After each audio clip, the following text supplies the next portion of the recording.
கோவில் திருவிழாவில் பட்டாசு வெடித்து சிதறிய 4 உயிர்கள். என்ன பட்டாசு வெடிச்சு சொன்னாங்க.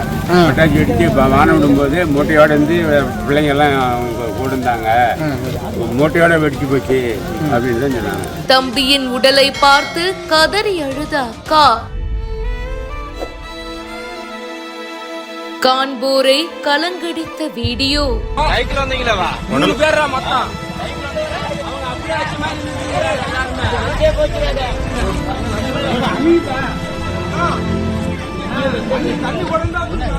சேலம் மாவட்டம் ஓமலூர் பக்கத்துல இருக்கிற கஞ்சநாயக்கன்பட்டி பகுதியில கோவில் திருவிழா நடந்திருக்கு. அப்போ இருசக்கர வாகனத்துல பட்டாசு எடுத்துட்டு போயிருக்காங்க. அந்த பட்டாசு வெடிச்சதுல சம்பவ இடத்திலேயே 4 பேர் உடல் சிதறி உயிரிழந்திருக்காங்க.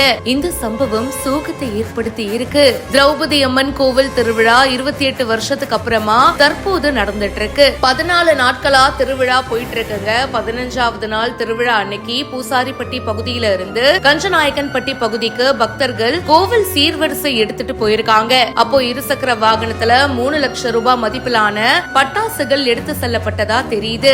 3 இளைஞர்கள் இந்த பட்டாசை எடுத்துட்டு போனதாகவும் அண்ட் அதுல ஒருத்தர் பாத்தீங்கன்னா பட்டாசை வெடிக்க வச்சு போகும்போது அதுல வந்த தீப்பொறி பாத்தீங்கன்னா அந்த இருசக்கர வாகனத்துல இருந்த பட்டாசுகள் மீது வெடிச்சதாகவும் கூறப்படுது. அதுலதான் இந்த விபத்து ஏற்பட்டிருக்கலாம் அப்படின்னு சந்தேகிக்கப்படுது.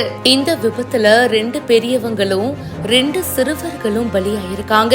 பலி எண்ணிக்கை 4ஆக இப்போ உயர்ந்திருக்கு. தம்பி இறந்து போயிட்டான்னு அவங்க அக்கா கதறி அழுதிருக்காங்க. இந்த வீடியோ பார்க்கும்போது கண்கலங்க வச்சிருக்கு. இந்த வீடியோ பத்தின உங்களுடைய கருத்துக்களை ஷேர் பண்ணுங்க.